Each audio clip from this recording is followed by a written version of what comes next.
Donnie be GotDaBeats.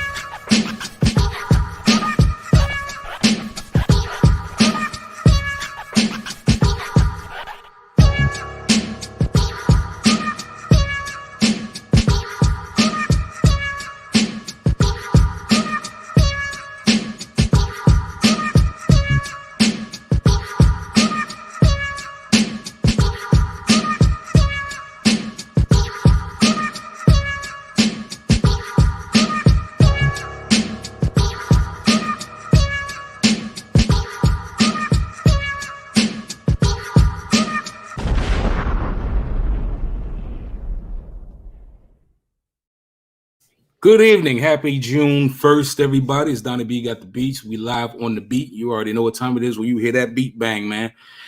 So today's guest, man, you already know, man, it's family, man. I always try to bring family or people that you need to know on this show. And this brother right here is as close to the family as I can get without being blood family, man. But glorious intro. So when I first moved out to LA, man, I fell in line with a team of people that I've always spoke highly of. Shout out to Joseph, Darian, Frank, Cornell, the whole nine. And immediately took to this brother, man. This brother, I felt moved like how I like to try to think I move. Stay busy, you know what I mean? Just put your head down to the ground and work and thump, man.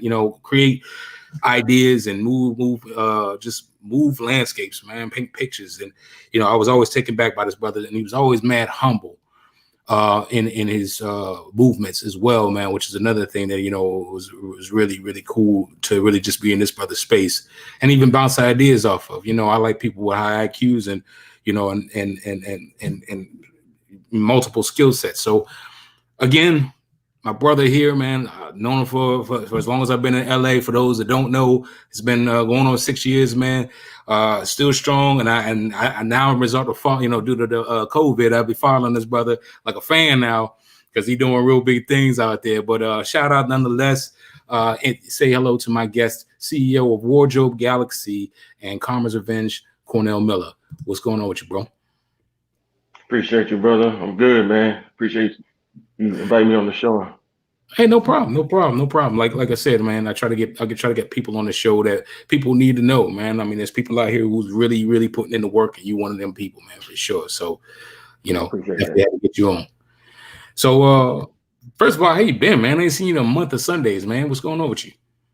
Oh, man, just staying busy on top of everything, working with the skateboard company, getting ready to go ahead and push that out, and just, dealing with the little cartoons and stuff. I'm just handling everything, with the storms is going on. Thank God we made it through it, bro. So it's one hell of a year, man, but we made it through. So, I think the whole thing is just staying busy. I'm just continuing to stay busy.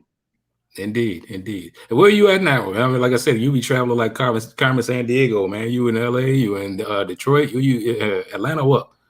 No, I'm in West Hollywood now, man. I'm back in LA. So I was in Atlanta for a little bit at the end of the year, at the end of 2020, and then I finished off the new year in Atlanta. But now I'm back, so I can work on the skateboard company. Okay, yeah, all right. LA is glad to have you back, brother. Good to see you. We need to link up sometime outside of this, for real. Oh yeah, absolutely. Indeed. Let's get into this, man. Let's get into this so people can get to it, man. Who is Cornell Miller, man? Tell everybody a little bit about yourself. Cornell was born in St. Louis. I'm a triplet, identical triplet. Went to Morehouse College. Been through a lot. Had humble beginnings. Always thought of myself as a nice person and someone that just really want to be an example. Not one of those people who always want to tell people problems. I'm more solution oriented. We get a lot of people that talk, but always want to be a person that showed himself worthy, through going through a lot of things and just pushing out, products and just, going to school and all the rest of it. So, I think I'm a pretty humble, cool guy. I like to stamp that. I co-sign that message for sure. For sure. What was it like for you? This is off schedule a bit. What was it like? Because you said you went to Morehouse. What was it like going into an accredited university such as Morehouse? I think anybody that go to, especially, Black college experience is really good because you really want to get in on that network.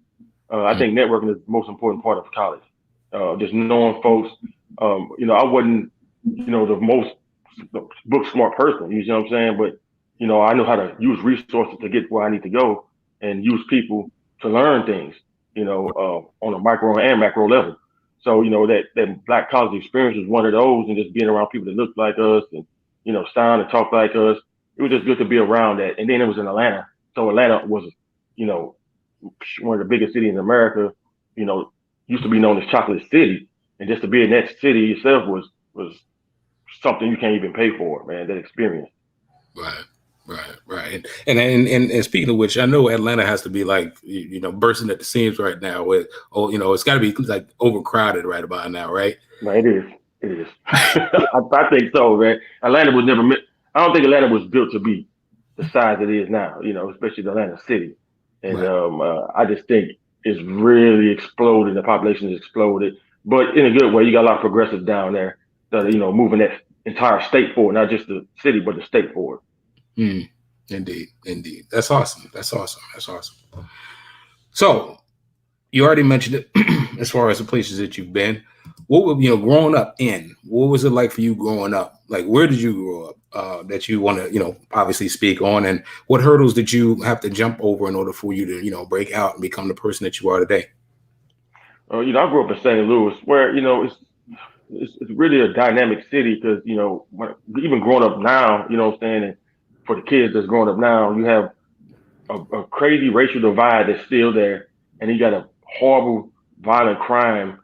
It's horrible with the crime there, with gangs and stuff. We had notorious gangs there back in the 80s, and you still had that problem now. You still have, distrust of the police out there. So, those were some of the biggest hurdles we had to deal with, man. And, just, trying to normalize, violence and trying to normalize, police brutality and them actually pulling guns on us. We try to normalize that stuff when we shouldn't have, so, now with the information age and people actually start to see this stuff, in real time. We seeing this stuff in real time now. So, folks can't sweep under the rug no more. This is something we're going to have to, look at it right in the face and try to, push it, get through it. But St. Louis is one of those places, man. It's definitely a city that I believe still needs a helping hand, which a lot of cities do now. Crime is back up. We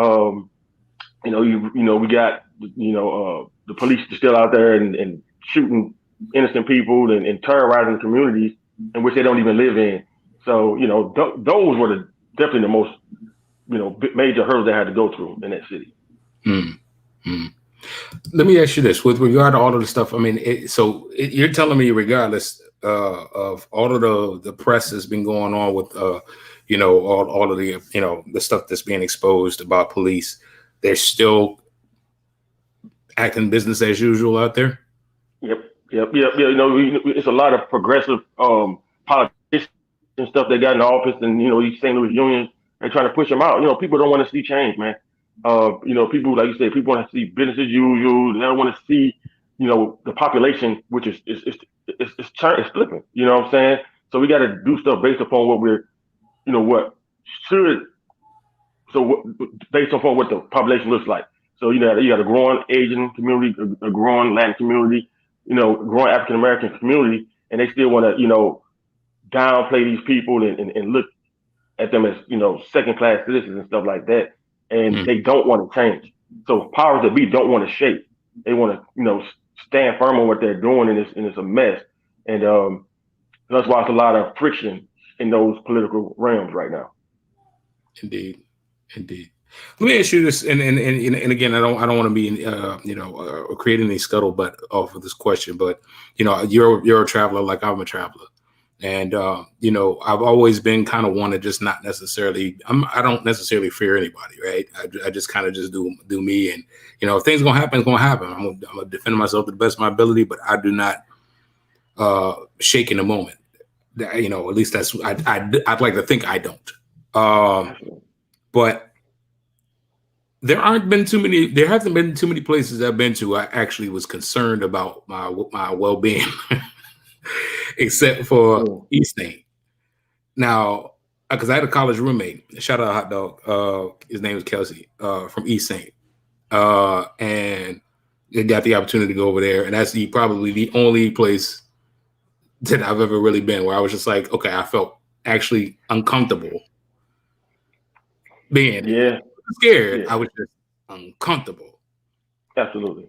And so do you feel that that's because you're from that area? So do you feel that that's a warranted feeling, or do you feel that that's just kind of whatever, you know? So East St. Louis is actually a city it's in Illinois. Right. You know what I'm saying? Illinois, and St. Louis is Missouri. So across the bridge, you know, and East St. Louis, you know, it's a very impoverished city. You know, there's crime over there, which is crazy. The crime is higher in St. Louis, actually, across the bridge. But yes, when I go to St. Louis, I do feel it's just too much. It seems like it's going backwards when I go there. You know, and especially in some of the, you know, like North St. Louis, the inner cities, and West St. Louis, still a little rough. You know, people go through stop signs, people blow red lights, like that's the thing to do. But you got people who are also prisoners in those cities. You know what I'm saying? So they don't stop everybody because they're fear of getting robbed, or you know they have rolling shootouts on the highway and stuff like that still, and it's just crazy. So you know you really have to be, you know, the hair stand up on the back of your neck sometime when you're in that city, and it has to. You know what I'm saying? Because you just know that you got knuckleheads out here that really don't value life, and if they don't value their own life, then anybody around them is not nothing. So we got to really make sure we're paying attention to that stuff. But St. Louis and East St. Louis, some very rough cities, man. It's some very rough cities. So, you know, I just tell folks, be aware anywhere. Yeah, I'm in West Hollywood, I'm still aware. You know what I'm saying? Of course, it's a totally different feeling, believe me. But, you know, I keep my head on the swivel, though, bro. My head is on that swivel, man. It's funny that you say that again, because I kind of network too, and you know we'll know a lot of the same people, but a lot of my conversation be about that's where I'm from, that's what I'm known for. You know, I don't give a damn where I'm at. We got to lock the doors. We got to close these blinds up, bro. Like, you know what I'm saying? Like, you keep them on a swivel, and people be lax, lackadaisical. Yeah, they say called slipping, man. I mean, it's unfortunate, but it's we just in that time, man. You know what I'm saying? And that's just what it is. Yeah. And this is a fact. Like I say, you know, people getting, you know, shook down out here in West Hollywood. You know, they getting shook down whatever they don't drive because you got opportunists. So they can't keep on robbing from the poor. I mean, so they going out here to get from people that got it. Yeah. You know, so they just be careful, man. It ain't hurt to scare nobody, but it's just to, you know, be aware. Yeah, that's the whole thing. Indeed. So let's back to you, man. Let's get back to you. How'd you get started as an entrepreneur, man? It's a good question, man. Like, I went to the school called Marquette, and we took this entrepreneurship class. And from there, me and my brothers, we used to do these little parties, man. Like, we throw little parties. That's where it started. Just throwing little parties, and we did promotion for this place called the Saint Skating Rink. And then we started just, you know, renting out little spaces and, you know, DJing and then just, you know, getting $5 for, you know, to come in a little small spot that we rented out. And that's pretty much how we kind of started, you know, learning that, you know, you can do it yourself and run your own business at an early age, because I don't think you're ever too early to really start being an entrepreneur. So and St. Louis is where it started, man. And from then, you know, I had to have it. I had to, you know, be an entrepreneur some way, somehow. And that was just something I manifested, and that's where I am. Here I am now. Okay. So the question is, what was your first endeavor in entrepreneurship? So is that what you're saying, like, so the throwing the parties and stuff like that, that was your first endeavor? Okay. Yeah. So So throwing parties, you know, having that promotional business. That was actually the first one, you know what I'm saying? Because you still have to, you know, understand that, you know, I'm getting people here. I got to draw people here, and my product is a party. Promoters, these are entrepreneurs too. You see what I'm saying? You know, folks can get stuff twisted and maybe, you know, kind of play it down, but you're bringing a customer. You got to make sure these customers happy, or your next event, people won't show up. So you know, this is a business. Hey, customer, here's a service. So that's where it started. I'm talking about maybe 12, something like that. So it started back then, and but everything that that I learned then, I'm using now. And customer service is one of those things. Customer service, very important.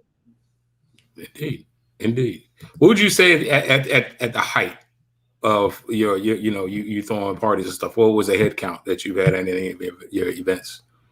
Dare I say? Man, I think the biggest party, one of my frat brothers named Mike Roberts owned it was a steakhouse.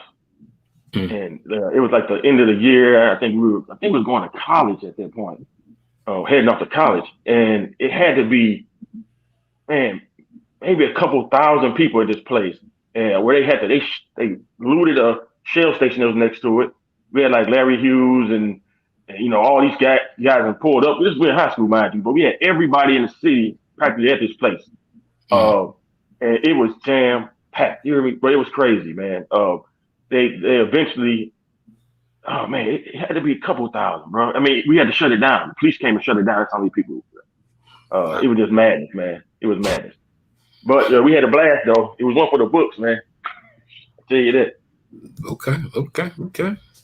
I get it. All right. Well, who are your inspirations? My brothers, my family, my mom, my sister. They inspire me. Of course, what I'm saying, I'm sure that's probably lowest hanging fruit that people say. But my uncle, he was a doctor, and he had several businesses also that he did between being a pediatrician at his hospital. My mom juggling all these kids at one time. Just seeing people go through what they go through and continue to push through. My sister, my brothers, we all been through so much. And they inspire me. I mean, of course, I can say like Tupac, and I can say Michael Jordan, and all these guys. But usually, the people around me that inspire me because those are folks I actually know. That's tangibles that I can actually feel, and of course, I can look on TV all day long. But my family first is what really inspires me and gets me to going and just understanding that anything's possible. Look around you, man. Anything's possible, and that's what they teach me. Right. I get it, and shout out to your brothers too, man. Like I swear, every time I say I'm gonna go to Atlanta, and I ring their bell, and they be like, "Yeah, come through." I never go to Atlanta, and it's not, just I can't ever just seem to make it. I can't get the juice to get to Atlanta, but I'm overdue. I'm gonna definitely get out there and support, man, because I know they're doing their thing out there, man, real loud. And then last year was a wash anyway, man. A lot of people weren't moving around last year anyway, so eventually we get out there, man. We have to definitely kick it, bro. For sure. So so you on the solo dolo, bro. Let's talk about it. What is Wardrobe Galaxy, man? What's the brand? What's it about? What's the concept? Whatever you care to share about Wardrobe Galaxy, talk to us. Let us know what it is. Okay, so I started Wardrobe. I don't know if people know what Mesquite shirts are. Mesquite shirts are one-off shirts that you have, and these people are painting on these shirts. Dope designs, and I'm like, yo, I want to do that for a skateboard. I want to have one-off skateboards with person have a one-of-one. But as I sat there and thought about it, I'm like, I'm not, that ain't downplayed, but I'm not the greatest artist. I don't have a lot of following, so someone can come behind me, collaborate with somebody else, and pretty much put me out of business. So I'm like, what do I need to do so I can make it an IP, intellectual property? And I went to my mom's basement, found a skateboard, found some plastic, cut around it, and I made these things called face plates, which we call skins now. So at the bottom of the skateboard, they're designed. You can swap them off and on. And my first one I did was using Velcro, and that's what we use today now. But it's the skin technology, which we have a patent on. We were granted a patent on this technology for kids they can put on a Marvel character today, any kind of Disney character off and on, basketball player, and they can switch it without taking these wheels and trucks off. So, that's pretty much the whole, and it's a skateboard brand. We're doing a campaign called I Love Your Skin, based upon what's going on now in the world. A lot of people are just hating each other because they look a certain way. So, the skin technology, I love your skin, cross intersection, we're doing clothing, hats, socks, all that stuff that's going to actually match some of these skins as well. And just try to push a positive message through, man. So Wardrobe Galaxy. That's our skateboard company, man. Nah, it's dope. I remember you were talking about it, and I've seen it, build and just kind of just evolve into this living, breathing. It's like, I feel like kind of like this uncle that I'm never really around too much, but I just every time I look in, it's like, oh, she's growing. Oh, she's awesome now. You know what I mean? Yeah. But it's definitely dope to see what it's becoming, man. It's totally awesome, especially like I said, chatting with you about it and seeing what your mindset was at the time, and now coming back and having a conversation and seeing where it is. It's just it's glorious, man. It's really good to see, people that I know that are really capitalizing and really building this thing and pushing it along, man. It's inspirational. It really is. Seriously. I appreciate that, bro. I appreciate that. No doubt. No doubt. On another note, though, because normal people would just stop there, right? Normal people would just have one endeavor. But again, that's why I've always gravitated towards you as far as by, just watch how you move and how you put your business moves and stuff together. You're not the CEO of just one company. You obviously have another brand too. What is Kharma's Revenge? So Kharma's Revenge actually is it's a film that my uncle and auntie and they invested in early. It's about a beat up teddy bear, which the beat up teddy bear was actually the logo for wardrobe, because Kharma's Revenge was actually the name of the skateboard first. But it's a little beat up teddy bear who's going through trying to redeem himself. We actually changed the name of this TV. It's actually a film because it would be a spinoff into a TV series. It's actually named Kharma's Redemption. People thought the Revenge was a little too rough, so we wound up changing it to Kharma's Redemption. And it's actually some stuffed animals that's going to help these kids get through bullying and stuff like that. And it's also a nonprofit organization, 501c3, that we have that I got to get back on top of, because I kind of slipped off a little bit. But my sister was doing etiquette classes out in St. Louis, where kids want to learn. We all don't have positive influences in our family sometimes. So she was just going out there and teaching these kids, how you talk to, an adult versus your friend. How you go to an interview and discuss, getting a job versus, how you talk to, like your mom say, one of your little friends. I ain't one of your little friends, one of those things. So we just got to teach each other. Look, we got to be able to turn it off and on. Right. We can't just always be, with the slang and stuff. This is just a fact of life. You're gonna deal with different people. You gotta be able to fit in any kind of room. Right. And that's what the Kharma's Revenge. We had done that in St. Louis a couple years back when my sister led that. But yeah, it's a TV film. We're gonna do stuffed animals, stuff like that, and just push out a positive message. Everything is positive reinforcement that I do. I can't do anything that, so like I said, I'm solution oriented. It's nothing I can do that's gonna be turn us down. We got enough of that already. So with that Kharma's Redemption thing, I want to, help build people up, man. Just tell people, look, man, the best revenge is standing and being successful. That's the best revenge you can get on people, because a lot of folks gonna, look down on you. Just keep standing and push forward. You'll get yours, Indeed.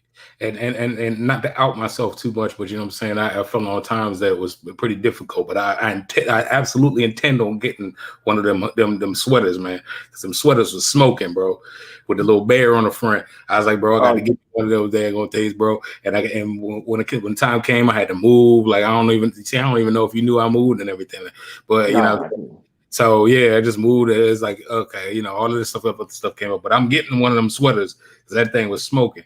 I I have a short set, actually, a female and male version of the short set. You know what I'm saying? That this should be here. I been around the manufacturer, and it took a little longer than I thought, but hopefully in the next couple of weeks, and I'll give you a shout and see what you think about it. Let me know, because like I said, I mean, like there's certain things that just catch my eye. I was like, oh, I gotta have it. Then you was like, well, we don't have it no more. But it's like, but I wanted to get it anyway. Absolutely. So it is what it is. But nah, a shout out to Kharma's Revenge, man. That sounds like dope. And like I said, I remember you do you're the one who put me on the Fiverr? I had no idea the Fiverr. How you know what I'm saying? It was just like, so, I just remember the early returns and stuff like that and the things. And I was just like, yo, that's a dope concept. Like here's the thing. The fact that you thought outside the box enough to do all of the stuff that you're doing, You know what I mean? And just regular conversations with regular people. All they talk about is the damn Lakers. I don't want to always talk about the Lakers, bro. How are we building them? You know what I mean? Right. How we talk about, you know what I'm Absolutely. saying? And that was always, like I said, the thing that was just like, man, he's always, every time we come around, it's like, well, what's Cornell working on right now? It's something new. It wasn't the same thing. It was something new. It's like, this man, like Doc Brown in here. You know what I mean? So it's all love, but it's all Appreciate respect. it. Nothing but respect, man. Appreciate that, brother. With that being said, what's next? Because I know in entrepreneurship, I know how this works, man. Now, you know, I'm a budding entrepreneur myself. I'm always wondering about what's the next thing on the pipe, man. Because you got in order to stay current, you got to be ahead. So, what's the next aspirations, the next projects that you're working on? I'm actually working on. Oh no, it's fine. I'm working on actually a couple other animated projects. One's called The Unbearables, and it's another one called Cover Story or The Blanket Buddies. So those two other projects I'm working on now. You know, I'm just working on getting producers attached and stuff like that. You know, it's one hell of a walk. You know, it's a journey, man. You know, TV film is, and you know, I'm not really yet known out here, so I got to really, you know, I'm out here, you know, beating the pavement, networking with folks, and really trying to get this stuff pushed. And that's what I'm doing actively, man. You know, so I got Kharma's Redemption, which that's a film and a series spinoff, The Unbearables and The Blanket Buddies, which all have, you know, different positive reinforcements, you know, that I'm working on. Right. And then I'm working on trying to get like a edibles company, you know, saying like, you know, more of a healthier spin on the edibles thing, you know, and hopefully I can push that. I had a couple hiccups because, you know, it's not federally legal yet. And I don't have my cannabis license. So it was just, you know, it's a lot of barriers to entry for somebody like me. I ain't have enough capital to really get it running just yet. Right. But, you know, but that's definitely something else I'm working on, man. And, you know, just really trying to get in the toy space as well. Because every animation that I have has a toy or something attached to it, you know, and that's where I really, kind of like Star Wars. Folks don't understand, like Star Wars made all their money off the toy. Yeah. The movies were just a commercial for it. You know what I'm saying? So, you know, you kind of just do case studies like that, and that's how you do your business. You know, people are already doing it.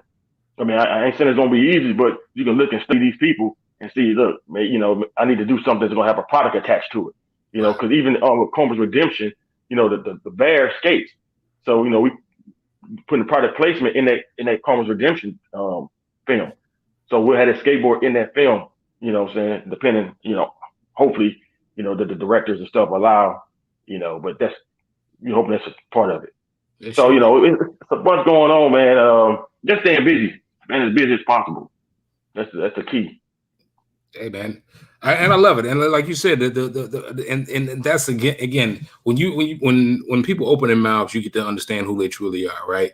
And the fact of the matter is, like you said, the stuff like just knowing that Star Wars is exactly like how you said. Most people sit there and look at it the other way, but it's like really the merchandise alone.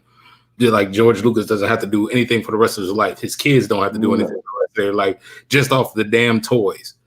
Right. You know what I mean? So in order to be able to create, you know, props that have resale values is just, you know what I'm saying, or sale value, which is ridiculous, you know. So kudos, man. Again, high IQs, man. High IQs. Yeah, man. Absolutely. Indeed. So anyway, let's get to my favorite part of these episodes called Hot Topics. And I'm trying to tell you, see, unfortunately, I got you in season 3. Season 4, it's gonna be a whole, like, I'm gonna have a presentation, everything for these different segments. But anyway, Hot Topics are a series of questions that are designed for the viewers and listeners to be able to get to know who you are through random questions. So we had 3, we whittled them down to 2. Just wanted to see, and we keep it real honest, and then we can get to this these political questions. But Netflix, what? That's the first question. Like, what's on your visual playlist? Like, what you watching right now? I mean, that's worth talking about. That you really feel that it's important to the culture, they need to watch, or something that's just dope that people just need to see. I think I'm watching Godfather Harlem. Okay, epic, really good show. You know what I'm saying? Like, it's the history element of it. You know, it's really, really powerful. I think everybody should watch that. You know, it's you know, just showing the struggles of the Italians and the blacks. You know, doing, you know, course, it was, civil rights was going on, Malcolm X. But it's definitely a very, very powerful show, man. I think everybody should, tune into that. Okay. Yeah, that's any other ones, or that's just really the one that they. I ain't really. Let me see what else. Shoot, what's the other one, man? Everything else is kind of like, I just be like watching The Voice or something like that, just for entertainment purposes. Like I ain't really dove into too many binge worthy shows just yet. A lot of them like Stranger Things and all the rest of the stuff is not playing just yet. So I feel you. But yeah, but I heard the Lord of the Rings is coming on Amazon. It's gonna be good. Yeah. I'm looking forward to that. It's supposed to be the next. I guess Game of Thrones. We'll see. I got disappointed in the last season of Game of Thrones, so it's kind of a letdown. So we'll see if they can top that, man. And but I'm looking forward to that for sure, bro. And let's see, it's another, man. I ain't really watching too many shows though. I try not to, be in front of the TV too much, But I get it. Respect. Totally respect. Yeah. Nah, it's funny. Free Stranger Things, man. Free Stranger Things, man. It's like by the time the kids come back, they're gonna be adults, man. I want to see that. Man, come on, man. When was the last time was it 2 years ago at this point? Yeah. Because it wasn't doing. Yeah, so see what I'm saying, man. The production is so big and so grandeur that shit. By the time they release it, like you said, these kids gonna be grown at this point. How they gonna transition it, man? They're gonna have to dead the show or do a new version of it. I don't know, man. But I'm tired of waiting. That's for damn sure. Yeah, it's entirely too much competition now. 11 gonna be 15. Like it's gonna be. It's gonna be. Yeah. The little black boy was on Urban Cowboy. Like he's the whole man now. It's like what in the world, Yeah. Oh yeah. Another good show is All American. All American is a good show as well. That's a really powerful show. Right? Yep. Okay. They do an amazing job with that show, man. Bravo to them for that over there too. Indeed. Have you seen Judas and Black Messiah or American Skin or anything? I haven't seen those yet, man. Actually, this on my list to do. It's on my to-do list. Okay. So I'm definitely gonna check that out, man. Mm-hmm. Just a nod, these films are kind of the it films or it projects to talk about. That's why I just wanted to say, but totally. Oh, absolutely. Somebody your magnitude is always moving and shaking. I definitely do not expect you to just be sitting wasting time around the TV. That's for damn sure. Audio. My playlist popping. What's on your audio playlist? Like who you listening to? You got anything that you ride to that you like, that gives you your muse or whatever that makes you you get up and like, well, okay, we gotta get this juice going. Like it is what it is. Oh yeah, that whole J. Cole project, front to back, man. You can just pop that. That's just like a, sheesh, man. That brother is something else, man. Yeah, that brother always setting the bar, man. So yeah, I just put that in. I just popped that in for now, man. I've been, excited to see, because they were kind of MIA, like him and Kendrick, and they were kind of MIA during the COVID, man. I was, hoping, they could hear a little bit more from them while folks were, down, man. And it would have been good to have them boys out, but that brother done stepped the game up again as usually he does, and front to back. I just play it. I ain't gotta skip nothing. Just pop that in, man. And for right now, that's they got a couple singles out here. I did a little bit of Kodak Black, and but some of that music is not. What I'm saying? Certain frequencies that music will put you on. You know what I'm saying? Right. So you can feel that gangster music and shit like that, man. Folks will understand stuff download and put you at a different frequency that you got to really be careful with sometimes, man. So I cats be, turn the club up and all that crap when they hear certain music. You know what I'm saying? Pooh Shiesty and all that. You need to get extra. They get extra confidence, and these, cats out here drinking and, they popping pills. You know what I'm saying? So that's what, I'm on the J. Cole frequency. I still listen to it. I turned up to it. I don't get me twisted. I ain't saying that, it's don't listen to that music, but just know, what I'm saying, what the frequency it puts you in when you listen to it. It's interesting that you say that about frequency too. I kind of say it in the same way as like I kind of look at it liken it to what they say. Be careful what you put in your body. You know what I mean? And it's that energy that you receive. Like so, that's why it's a lot of that stuff. I'll be like, I can't because I can't guarantee what's gonna come out once it goes through, bro. Like you know what I mean? Yep. And so it's definitely again it goes to show that like just where you at with it. You know what I'm saying? Thinking about these types of things. But the J. Cole project is definitely popping. Like definitely. He has some weight on that. Like you can't even quantify that right now. The only person who let me down right now is Kendrick. Because it's like I expected Kendrick to come through with all of the George Floyd and all of the extras. Yeah, man. Was coming. I didn't understand it. Man. But hey, that's these brothers' lives, man. I just think we're in a position, like that, man. But again, everybody each his own, Yeah. His own, bro. Yeah, I mean, it's all commentary, bro. At the end of the day, it's nothing but respect. That's what we clamor from. You know what I mean? Yep. It's just like you almost kind of expect to see certain people arrive at certain destinations. 100%. 100%. That's just that. But I mean, it is what it is. We know we're gonna get classics when we get them. Just same thing as we get J. Cole, because Kendrick and J. Cole, they like binary together for whatever reason. Yeah. Like RG3 and what's the old boy name from the Colts? I forgot his name now because he's been retired. But it is what it is. But yeah, no. At the end of the day, we made it through Hot Topics. It was relatively short, but it is what it is, man. I love this. I love this conversation, man. Seriously. But let's change the frequency, as you say, a little bit. I want to ask you a very serious question, or a series of serious questions. When I ask you first, more something that's more on your wavelength with regard to your, what you do on a day-to-day basis. What are your thoughts on today's entrepreneurial landscape? I mean, and what I mean by that is that, like music or like film or so forth and so on, these industries have changed. Well, every damn industry took a hit with COVID, every single one of them. And a lot of people had to pivot in that space. So there's a lot of people who last year wasn't even in that space, but they're here now. I'm in the podcasting space. Who knew? And when I looked up one day, there's like 15,000 damn podcasters up here. It's like, okay, good damn well you should even have a podcast. You know what I mean? But it is what it is. So what is your thoughts on today's entrepreneurial landscape and all of these people being entrepreneurs? What's your thoughts? I mean, I love it. You know what I'm saying? I love when people can step outside the box and at least try. You know what I'm saying? Like, at least give yourself an opportunity to fail. Folks fail before they even start. The first thing when somebody say, I want to start a business, they're going to tell you why they can't. You know what I'm saying? Like you almost did it. You were like, oh, man, 15,000. You already talking yourself out of stuff. A lot of folks talk themselves out of things before they even get started. So just to have the courage to go and get through it and fail, you know what I'm saying? That's a pound on the back. And that builds tough skin and that builds character as well. You know what I'm saying? Because everything ain't gonna be successful, and that's part of life. We know everything ain't gonna be successful. Ain't nobody batting 1,000 in life. Right. So it's a beautiful thing that folks can, multiple streams of income.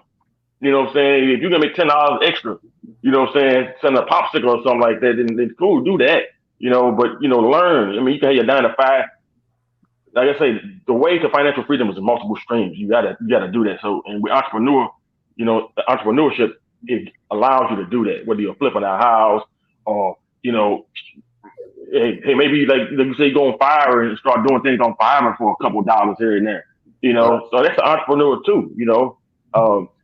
People look at it as maybe just having a big business, owning big things. It's not all about that. It's about doing small odd jobs that you can make a little bit of money here and there. Absolutely. So I'm excited for folks, man. I hope people keep continue to push and always understand. Just because you don't make it, don't mean you can't get with a group of people and start a business. Everybody can't be the boss. Everybody can't be a CEO. We got to be able to lead and follow. So, what I'm saying, you need to make sure look, you may not be the smartest person. If, use people around you, use the resources and the people around you to start a different business. You can start your own business with other people. It ain't got to just be a one-off thing. And I think a lot of people get that kind of twisted too. They want to be the boss and all that. And then it kind of, what I'm saying, it puts a bad taste in your mouth when you fall because you pretty much fall on your face by yourself. But I think if you get a group of people who have strengths in different areas, you'll become more successful. And I'm glad you said that because that's always the thing. It's too many. What do they say? Too many chiefs, not enough Indians. I mean, that's a classic line, and it comes from somewhere. And then obviously it becomes because everybody wants the limelight of being up in the front, but they don't put in the work or they don't know how to put in the work. You know what I mean? So, I mean, with that being said, I mean, have you experienced a situation like that where somebody try to, get you to gravitate toward their project or so forth? Hell, it wasn't me. You know what I mean?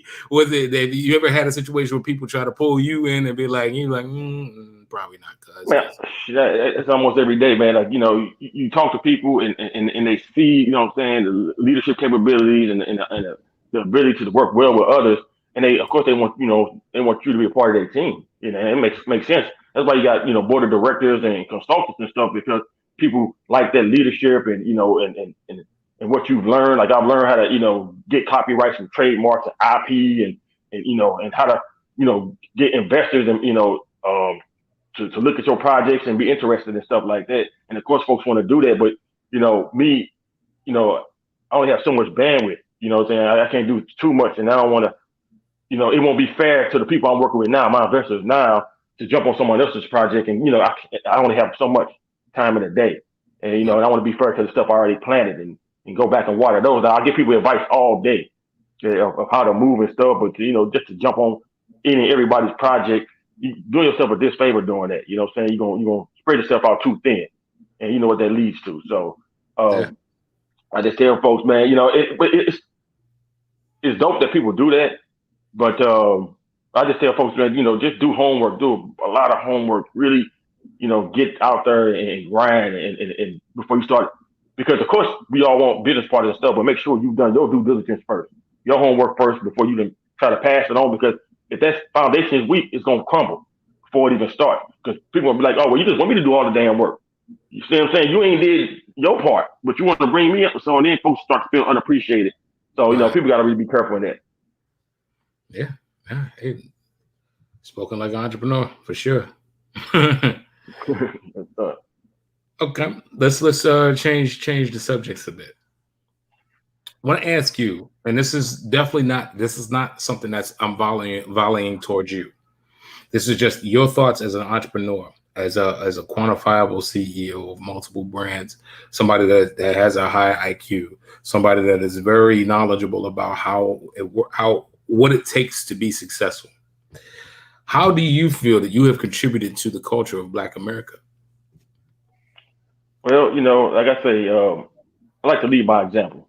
You know what I'm saying? Like, if you want to be part of the solution, you got to lead. You got to show it. It's a verb. You got to actually be doing things. So hopefully people are looking at me and getting inspired, or at least saying, look, man, this guy can do it. Man, even be like, look, this guy can do it. I can do it.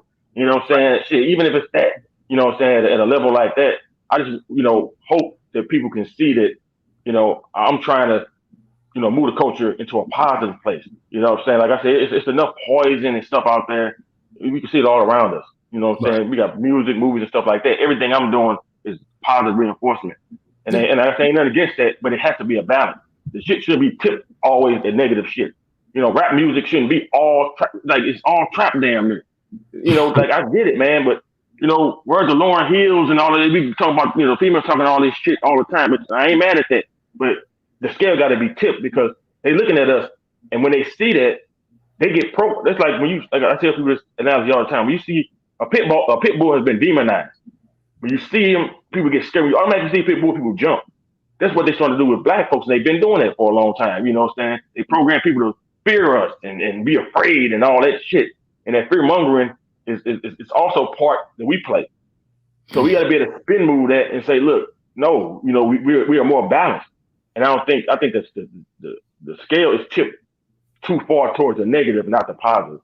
And we're getting exposed. And I want to be a person that's showing, look, we can do cartoons. See, people, when people ask me about my cartoons, they don't actually think it's something more on the negative side. They ain't think it's on some Disney level shit, or they don't think it's on, something that can be a big film. They just think, oh, maybe Boondocks or some cussing, some of that hip hop shit. That's what they automatically think. But when I show them, they mouth drop and, they like, damn, bro, I had no idea. So, you got to change the narrative and let people see you as something different. I'm in West Hollywood, some majority white, and there's a lot of affluent people out here. So when they talk to me and see the projects I'm doing, I'm changing their perception of, of Black people, especially Black males, more specifically. So hopefully that's my contribution. Yeah, nah, and I'm glad you put it in the words that you chose to, because again, it shows the trickle down, like how you move, and people may or may not follow. But at the end of the day, it's you, like you said, you're throwing a lob for a lot of people that you don't even realize are there, and they don't even realize that it's a lob there. If that makes sense, what I'm saying, you know what I mean? Absolutely. No, absolutely. And like you said, it really is, because it changes people's perceptions, and then that'll make them more uh, understanding, or more eager to approach somebody else, to say, okay, well, they're not all like this, and they're not all like that. 100%. And I mean, as an aspiring screenwriter, it's the same thing. And that's what my writing team, I say that all the time. It's like, I don't want to keep writing the same damn, I don't want, how many times we need to see Boys in the Hood? How many times we need to see Best in Society? There's nothing wrong with those films. Actually, they're classics. But that's not all we are. You know what I mean? And so you change the narrative. Give us something different. Why can't we come up with a Star Wars where we got merchandising and, toys galore? Or Stranger Things, you know what I mean? We can do that too. You know what I mean? So I definitely understand that, and I applaud that out of you, man. And I thank you for that answer, because it's if there was ever a right one, that was it, for sure. Absolutely. Absolutely. Next one is kind of paired with that, but it's more specific. Black in America. How have you paved the way for young African Americans? And I know that almost seems redundant, but again, we're not talking about the culture of Black America for everybody. We're talking about the next generation, the next wave, for them to be understanding and understand, to be able to do homework, to kind of look at the, people who have come before them and then grow from it. How do you feel you've paved the way for young African Americans? Do you feel it's the same in kind, or do you feel with specificity to the younger generation that there's a different way that you kind of give them your tutelage? I have people, at least, just on like a, more on a micro level, and people reach out to you, say, and you try to, at least touch one person. You at least try to guide people. I've got a few people, that's been in my inbox, and really try to get them on a path that, hopefully they can become an entrepreneur, or hopefully they can do things that they may not see in themselves. So, to me, just I tell people all the time, like, just touching one person is changing the world, because that person is the world, right? You can't change the whole world, but you changing that one person's world. Just tell them one thing could be the difference between them doing something and not doing something. So, just put my hands on a few people, and trying to hire folks, young and old, all the same, but just trying to get these people to look at life a little different sometimes, because, just in conversation, you understand it. So a lot of folks are having a hard time, man, especially with COVID and stuff like that. It's just a rough time. So like I said, again, through my actions, hopefully, that people can see that, geez, he did it, I can do it. And that in itself, just not just talking about it, but being about it, that in itself, speaks volumes, man. Because a lot of people are watching you, bro. Like, people are watching what you post, and watch, how you act, and that is going to touch them in a positive or a negative way. So, I'm very careful in how I move, and how I speak and stuff like that, especially around the young, because shit, like I say, pretty much we got, all we got is us. All the other communities, the Chinese and all, and the Russians and all of a sudden they have their own, and they watch and take care of their own, man. We've been displaced, and it's just been hard for us to really capture that, man. And and of course it's more layers than just that. Of course, government and all that. We can talk all that conspiracy stuff, but I definitely want to be a person that touches these people, even if it's just one person. And I think that's how I kind of contribute to that. I mean, I think you do a fine job. I think everything that you're doing is very, very easy to follow if you really do your homework and pay attention to the moves that you're making. And again, I hope that this interview helps to be the glue in between the steps. But I mean, you definitely, the thing, again, going back to, some of the things I admire about you is that the work that you put in the work, but you have things to show for said work. It's not like you just working. You always working. It's like, bro, I don't ever see nothing. Like, what you talking about? You know what I mean? And I think that's the thing. You have product. And like I jokingly say, because man, listen, you've been around me. I'm sure you've been seen enough to say, you like, at times Donnie's an asshole. I am, and I'm an asshole, and I say it in a different way because it's not. I don't purposely try to be an asshole, but one thing I do try to let people understand is that if you want to know who I am, Google me. You'll find everything you need to know. If I haven't done enough for you, but based off of what you Googled, then I mean, so be it. It is what it is. I mean, I can't change everybody's perspective or change everybody's thought, but I have tried to create things as to where it's like if you do your homework and do your research, you can see that I stand on everything I say, and I have done it. And I think that that's the biggest thing with you is that all of the things from all of the branches and elements of things that you put together and the products that you put forth. These are living, breathing things. Like you were talking about, just like, like you said, Kharma's Revenge, but then you have every single character has their own toy because they have to, because it makes sense. You know what I mean? And again, it is what it is to be able to think, because again, most people don't even think that that's a 3-dimensional type of thing. Okay, they're 2 dimensions. Like, cool, well, I got enough for this lead character and I'm going to do just enough for you to get the idea. No, we got to have everything. The universe, you got to create the universe in order for people to live in it, and I think so that's my thing. Sorry to give you the whole robustness of, but no, that's good. Yeah, absolutely. But I get it. It's dope. Let me ask you this: closing things out. I know you're a very busy man. We try to get you out of here ASAP. And do you have any advice for aspiring talent in kind, helping to pave the way for younger African Americans? Research, man. You know what I'm saying? Information age is out here. You can Google, you can YouTube it. I mean, it's so much information out here to help you, take a workshop, class, network, but do the due diligence first. You know what I'm saying? Don't just step out here and try, to say, I'm here, help me. You know what I'm saying? Like, go do the research first so you won't sound ignorant to me talking to folks. You know what I'm saying? A lot of people sound ignorant when they go out here and, oh, I got this and I got that. Okay, well, show me what you got. And they don't have anything. It's just an idea. So me go, every day, put 5 or 10 minutes every day. It's 24 hours in a day. I don't care if you write 8 sentences down. You know what I'm saying? Add another sentence every day. And at the end of 365 days, you'll have 365 sentences. You know what I'm saying? So do your homework. Push. That's all I can tell folks, man. Push. Because folks are watching. Everybody's watching. You know what I'm saying? And you never know.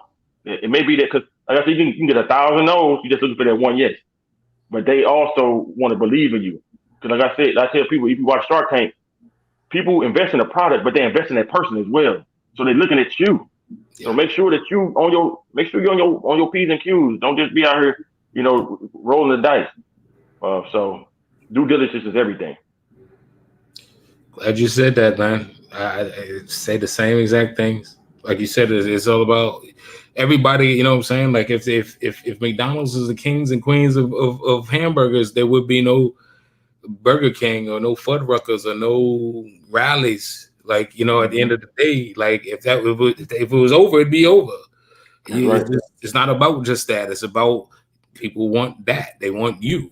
You know what I mean? So give them you in all its glory and all its splendor. So I'm with it. How can people learn more about you, man? Glean more information from you, because you that guy. So how can people reach out and touch you, man? We launching the website soon, www.wardrobegalaxy, all one word, wardrobegalaxy.com. Also at Wardrobe Galaxy on Instagram. And then, I got the Kharma's Revenge at Kharma with a K. Kharma's Revenge. So it's all one word on Instagram, also the website. So, that's how you can kind of, follow what's going on. And we should be launching a skateboard any minute now, going through the Amazon process. Through that seller program, which, took a lot of more heavy lifting than I thought, but we'll be in that soon. So, just check, follow me, keep in touch, drop a DM, you know what I'm saying? Let's link, network. Indeed, man. Indeed, keep me posted, man. Like I said, I mean, you know, I at these days I'm very rarely on social media to have conversation. I just usually just post stuff up and get it popping. So if I don't repost, it's not because I don't care. It's because I'm very, you know, I keep it moving. But I definitely am very tuned into what it is that you're doing, and if I can be of assistance in any way, please let me know. I would love to be able to help you.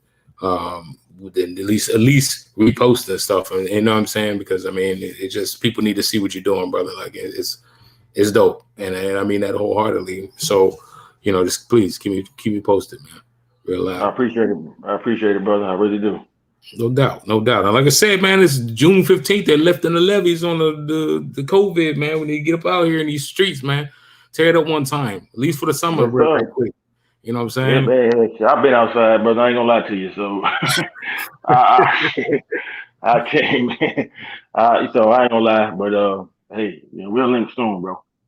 Facts that, man. Listen, like I said, it's been a pleasure. It's been mad enjoyable. Hopefully people learn a lot from this, because they need to. Everybody claims to be an entrepreneur, but people don't understand what entrepreneur work needs to be put in to be you know, an entrepreneur. And I mean, you definitely know what you're talking about, and I know that firsthand. And even listening back to it as an interviewee, you know, just listening to you know, how you put your words together, man. It's definitely good information, quantifiable information. So you know, much respect, much love. You already know what time it is, man. Like I said, you already know if you need me, you know how to reach me, bro. Appreciate you, Donnie, brother. I really do. Indeed, man. It's all love, man. Like I said, but stay tuned. You know, we're gonna get this thing popping. We're gonna get Cornell out of here, because he's a man of very few time, because he's always working on something new. Thank you for tuning in to the beat. You know, I'm Donnie B, got the beats. Stay tuned for the next episodes. We got Steve Taylor of Steve, the CEO of Stevie Seafood, on next Thursday in 2 days. And then after that, who knows? Listen, I know entirely too many people. I'm still working out the, you know, the bells and whistles, but we're gonna get somebody in here prominent. We're going into season 4. By the way, shouts out to the contingents of people that's watching overseas. Huge contingent in Africa, huge contingent in the UK and in Russia as well. Thank you very much for tuning in. I appreciate the likes. I appreciate the subscribes. Everybody, if you're paying attention, please make sure you like and subscribe to the beat. We're doing it real big. Oh, by the way, you get IMDb credit for this, Cornell. So make sure you get me your information for IMDb, so we can get you charted, and if you ain't already. But you know, doing real good on IMDb as well, man. The beat is chugging right along. So thank you, everybody, for tuning in. Make sure you like and subscribe, not only to the beat, but this brother right here, Cornell Miller. Follow Wardrobe Galaxy. Follow Kharma's Revenge. Make sure you subscribe and support this man. Support Black businesses, man. Good Black businesses, more specifically, if I had to shake a tree and be specific about it. And he's one of them. But got any last words, Cornell? Peace and love. Peace and love. We out, man. Peace. Donnie B.